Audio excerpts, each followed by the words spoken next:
विधानापासून ते राजकारणापर्यंत प्रत्येक घडामोडीवर बारीक नजर ठेवणारा तुमचा हक्काचा लोकल न्यूज प्लॅटफॉर्म ठाणे दर्पण, ठाण्याचं खरं प्रतिबिंब. महाराष्ट्र राज्याचे उपमुख्यमंत्री अजित पवार आज सकाळी मुंबईहून एका खासगी विमानाने बारामतीकडे रवाना झाले होते. आगामी जिल्हा परिषद निवडणुकांच्या पार्श्वभूमीवर त्यांच्या बारामतीत 4 जाहीर सभा आयोजित करण्यात आल्या होत्या. सकाळी साधारणतः 8:45च्या सुमारास विमान बारामती विमानतळाच्या धावपट्टीवर उतरत असताना हा अपघात झाला आहे. प्राथमिक अहवालानुसार लँडिंगच्या वेळी विमानाला तांत्रिक अडचण आली, यामुळे वैमानिकाचे नियंत्रण सुटले. विमान धावपट्टीच्या बाजूला जाऊन आदळले आणि त्यानंतर विमानाने भीषण पेट घेतला. बघता बघता संपूर्ण विमान आगीच्या भक्ष्यस्थानी पडले. या विमानात अजित पवारांसोबत त्यांचे सुरक्षा रक्षक, चालक दलाचे सदस्य असे एकूण 6 जण होते. या 6 जणांचा या भीषण आगीत होरपळून मृत्यू झाला. घटनास्थळी अग्निशमन दल आणि स्थानिक पोलिसांनी तातडीने धाव घेत बचाव कार्य सुरू केले. मात्र आगीची तीव्रता एवढी मोठी होती की कोणाचेही प्राण वाचवता आले नाहीत. अजित पवार यांच्या निधनामुळे संपूर्ण महाराष्ट्र राज्यावर शोककळा पसरले. राजकारणातील एक कणखर नेतृत्व आणि कार्यसम्राट म्हणून ओळखले जाणारे दादा अशा प्रकारे अचानक एक्झिट घेतील यावर कोणाचाही विश्वास बसत नाहीये. राष्ट्रपती द्रौपदी मुर्मू, पंतप्रधान नरेंद्र मोदी यांच्यासह देशभरातल्या प्रमुख नेत्यांनी तर महाराष्ट्र राज्याचे मुख्यमंत्री देवेंद्र फडणवीस तथा उपमुख्यमंत्री एकनाथ शिंदे यांनीही अजित पवारांना श्रद्धांजली अर्पण केली. केंद्रीय मंत्री नितीन गडकरी यांनीही मी माझा जवळचा मित्र गमावला अशा शब्दात भावना व्यक्त केल्या आहेत. अजित पवार यांचे कुटुंबीय राजकारण, समाजकारणात प्रदीर्घ काळ सक्रिय आहेत. शरद पवार शांत, संयमी म्हणून ओळखले जातात. अजित पवार हे रोखठोक, खणखणीत आणि दिलखुलास बोलण्यासाठी प्रसिद्ध होते. मुख्यमंत्री देवेंद्र फडणवीस आणि इतर सर्वपक्षीय नेत्यांनी या घटनेवर तीव्र दुःख व्यक्त केले. आज माझा मोठा भाऊ हरपल्यासारखी भावना आहे. अजित पवार हे केवळ नेते नव्हते, तर ते एक अभ्यासू, वेळेचं भान ठेवणारे आणि प्रशासनावर मजबूत पकड असलेले व्यक्तिमत्व होते. अशा शब्दात उपमुख्यमंत्री एकनाथ शिंदे यांनी अजित पवार यांच्या निधनावर तीव्र शोकभावना व्यक्त केले. बारामतीजवळ विमान उतरत असताना झालेल्या भीषण अपघातात महाराष्ट्राचे उपमुख्यमंत्री अजित पवार यांचे दुर्दैवी निधन झाले. या घटनेमुळे संपूर्ण राज्यात शोककळा पसरली असून राजकीय, सामाजिक आणि प्रशासकीय स्तरावरून श्रद्धांजली अर्पण करण्यात येत आहे. अपघाताची बातमी मिळताच उपमुख्यमंत्री एकनाथ शिंदे बारामतीकडे रवाना झाले. रवाना होण्यापूर्वी त्यांनी माध्यमांशी संवाद साधताना अजित पवार यांच्याशी असलेल्या आपल्या आठवणींना उजाळा दिलाय. आम्ही अनेक वर्ष एकत्र काम केलं. अजित पवार पहाटेपासून कामाला लागायचे. सकाळी 6 वाजताही त्यांनी आदेश दिल्याचे मी स्वतः पाहिले आहे. प्रत्येक विषयाचा सखोल अभ्यास करूनच ते बोलायचे. रोखठोक स्वभाव असला तरी मनाने ते अत्यंत निर्मळ होते, असं शिंदे यांनी सांगितले. ते पुढे म्हणाले की मंत्रिमंडळात जेव्हा राज्याच्या आर्थिक स्थितीबाबत चर्चा व्हायची तेव्हा अजित पवार नेहमीच वास्तव मांडायचे आणि योग्य दिशा सुचवायचे. त्यांचा अनुभव, अभ्यास आणि प्रशासनावरील पकड आम्हा सर्वांसाठी मार्गदर्शक ठरायची, असंही त्यांनी नमूद केले. काल परवाच एक कार्यक्रमात त्यांची भेट झाल्याची आठवण सांगताना शिंदे भावूक झाले. आज त्यांच्या जाण्याने पवार कुटुंबच नाही तर संपूर्ण महाराष्ट्राचं नुकसान झाले. मी त्यांना मनापासून आदरांजली अर्पण करतो, अशा शब्दात त्यांनी आपल्या भावना व्यक्त केल्या. वंदनीय गुरुवर्य धर्मवीर आनंद दिघे साहेब यांच्या जयंतीनिमित्त उपमुख्यमंत्री एकनाथ शिंदे यांनी काल ठाण्यातील त्यांच्या समाधीस्थळी दर्शन घेतले. यावेळी त्यांनी गुरुवर्य आनंद दिघे यांना कृतज्ञता व्यक्त करत आनंद दिघे साहेबांचे स्वप्न असणारा ठाणे महापालिकेवरील भगवा झेंडा कायम फडकत ठेवण्याचे कार्य आपण पूर्ण करत आहोत, असेही त्यांनी सांगितले. यावेळी बोलताना उपमुख्यमंत्री शिंदे म्हणाले की आनंद दिघे साहेब यांच्या जयंतीनिमित्त दरवर्षी समाज उपयोगी आणि लोकाभिमुख उपक्रम राबवले जातात. समाजकारण आणि लोकहित हेच त्यांच्या विचारांचे केंद्र होते. त्यांच्या प्रेरणेने आणि आशीर्वादाने ठाणे महापालिकेवर कर्मवीरांनी लावलेला भगवा यंदा अधिक तेजाने फडकत असून यापूर्वीचे सर्व विजयाचे विक्रम या निवडणुकीत मोडीत काढले गेलेत. ते पुढे म्हणाले की ठाणे जिल्हा हा शिवसेनेचा बालेकिल्ला आहे आणि तो कायम राखण्याचे काम आपण केले. कल्याण, डोंबिवली आणि उल्हासनगर महापालिकेवरही भगवा झेंडा फडकवलाय. संपूर्ण महाराष्ट्रात बाळासाहेब ठाकरे यांच्या विचारावर चालत शिवसेना पुढे जात आहे. नुकत्याच झालेल्या विधानसभा निवडणुकांमध्ये शिवसेना राज्यात 2ऱ्या क्रमांकाचा पक्ष ठरले. ही आपल्या सर्वांसाठी अभिमानाची बाब आहे. नगर परिषद आणि महापालिका निवडणुकांमध्येही शिवसेनेने 2रा क्रमांक पटकावला आहे. यामुळे पक्षाची ताकद राज्यभर वाढताना दिसत आहे. काही लोक म्हणत होते की शिवसेना ठाण्यापुरती मर्यादित आहे, पण आज शिवसेना चांदा ते बांद्यापर्यंत पसरले.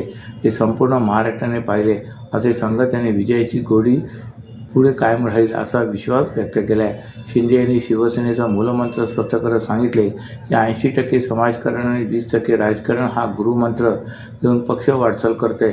आपत्तीत शिवसेना, संकटात शिवसेना हे समीकरण गेल्या अनेक वर्षापासून कायम आहे असेही त्यांनी नमूद केले. मुख्यमंत्री माझी लाडकी बहीण योजनेबाबत बोलताना त्यांनी सांगितले की या योजनेमुळे महिलांना मोठा आधार मिळाला आहे. अनेक कुटुंबांनी या योजनेच्या मदतीने छोटे मोठे व्यवसाय सुरू केले. दुर्गम भागातील एका गरीब कुटुंबाचा अनुभव सांगताना ते म्हणाले की महिन्याला मिळणाऱ्या 1500 रुपयाच्या मदतीतून त्या कुटुंबाने तेल, मीठ, मसाला घेऊन घर चालवले असून त्यांना मोठा आधार मिळाला आहे असेही ते म्हणाले.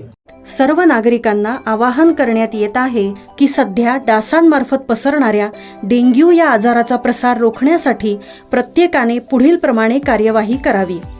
डेंग्यू आजार एडिस इजिप्ती हा डास चावल्याने होतो.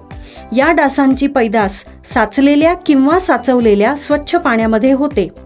8 दिवसांपेक्षा जास्त दिवस पाणी उघडे व साचून राहिल्यास त्यात डास अंडी घालतात. अंड्यांच्या अळ्या तयार होऊन पुढे डास तयार होतात. यासाठी आपल्या घरातील पाणीसाठे उदाहरणार्थ बॅरल्स, पिंपे, टाक्या, हौद, रांजणे इत्यादी दर आठवड्याला रिकामे करून घासून पुसून कोरडे करून पुन्हा भरावे. 1 दिवस कोरडा दिवस म्हणून पाळावा.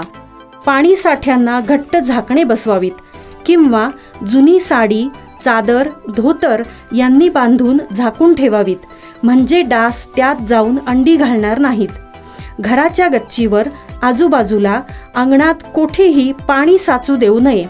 भंगार सामान उघड्यावर टाकू नये. उदाहरणार्थ टायर्स, प्लास्टिक सामान, कुंड्या, टाकाऊ वस्तू इत्यादी. अशा सामानात पावसाचे पाणी साठून त्यात डेंग्यूच्या डासांची पैदास होते. घरातील कूलर्स, फ्रीजच्या पाठीमागील ट्रे हे देखील वेळोवेळी कोरडे करावेत. लक्षात ठेवा, नुसत्या फवारणीने डास घनता कमी होत नाही, तर त्यासाठी डास पैदास ठिकाणे नष्ट करणे ही आपल्या सर्वांची जबाबदारी आहे. कोणताही ताप अंगावर न काढता जवळच्या शासकीय रुग्णालयात मोफत औषधोपचार घ्या. अशा प्रकारे नागरिकांनी सहकार्य केल्यास डेंग्यूचा प्रसार रोखणे सहज शक्य आहे.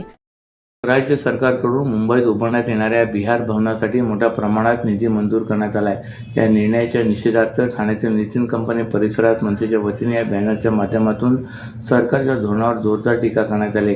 बॅनरवर भवन नाही संदेश आहे या मथळ्याखाली व्यंग्यचित्रातून सरकारच्या धोरणावर थेट निशाणा साधण्यात आला आहे. राज्य शासनाने मुंबईत बिहार भवन उभारण्यासाठी तब्बल 314 कोटी रुपयांचा निधी मंजूर केला आहे. त्यासाठी भूखंडही देण्यात आला आहे. मात्र एकीकडे अशा प्रकल्पांसाठी कोट्यवधी रुपयांचा निधी उपलब्ध करून दिला जात असताना दुसरीकडे मुंबई आणि ठाण्यातील नागरिक मूलभूत सुविधांपासून वंचित असल्याचा आरोप मनसेकडून केला आहे. राज्य सरकारच्या निधी मंजुरीच्या निर्णयावरून महाराष्ट्र नवनिर्माण सेनेचे जनहित व विधी विभाग ठाणे शहर अध्यक्ष स्वप्नील महेंद्रकर तसेच मनसे पदाधिकाऱ्यांकडून ठाण्यातील नितीन कंपनी परिसरात फलक लावण्यात आला आहे. या बॅनरमध्ये शासकीय दवाखान्यांची दुरावस्था, अपुऱ्या आरोग्य सुविधा तसेच मुंबईकरांना घरांचा प्रश्न अजूनही प्रलंबित असल्याचे दाखवण्यात आले आहे. मुंबऱ्यातून महात्मा गांधींनी प्रवास केलाय. ज्या मुंबऱ्याला गांधीजींचे पाय लागले तिथे लढाईची गोष्ट करणे योग्य नाही. जर घाबरत असतो तर लढलोच नसतो. माझी लढाई ही विचारधारेची आहे असे प्रतिपादन डॉक्टर जितेंद्र आव्हाड यांनी केले. दरम्यान या सभेपूर्वी डॉक्टर जितेंद्र आव्हाड यांचे मुंब्रा शहराच्या प्रवेशद्वारापासून म्हणजेच एम गेटपासून जोरदार स्वागत करण्यात आले. मुंब्रा कौसा भागातून राष्ट्रवादी काँग्रेस शरदचंद्र पवार पक्षाचे 10 नगरसेवक निवडून आले. या 10 नगरसेवकांनी डॉक्टर जितेंद्र आव्हाड यांच्या सत्काराचे आयोजन केले होते. डॉक्टर आव्हाड हे मुंब्रा शहरात प्रवेश करतात. मुंब्रा स्टेशन, संजय नगर, तन्वर नगर, शिमला पार्क आदी ठिकाणी त्यांचे ढोल ताशाच्या गजरात तसे पुष्पवृष्टी करून स्वागत करण्यात आले.